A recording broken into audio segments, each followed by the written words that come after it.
En Ouganda, la prolifération d'emballages plastiques, connus localement sous le nom de Bouvera, inquiète de plus en plus. Les spécialistes de l'environnement craignent que les particules de ces plastiques utilisés pour les plants de pépinières agricoles ne finissent dans les assiettes. Les microplastiques représentent un très grand défi.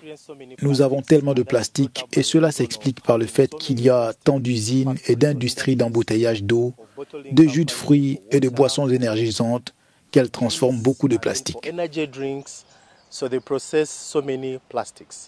Le changement climatique rend le plastique agricole déjà nécessaire pour de nombreuses cultures, encore plus inévitable pour certains agriculteurs.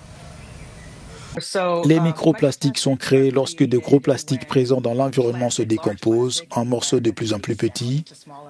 Et le vrai problème, c'est que ces morceaux ne disparaissent jamais vraiment. Ils deviennent de plus en plus petits et s'infiltrent dans nos sols, dans nos eaux, dans les animaux et dans l'environnement.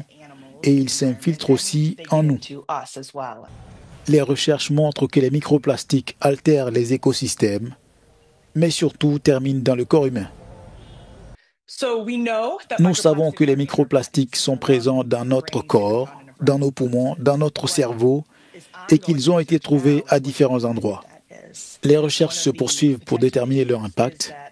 L'un des problèmes potentiels est que d'autres produits chimiques potentiellement toxiques adhèrent aux microplastiques et peuvent se déplacer dans l'environnement et dans notre corps.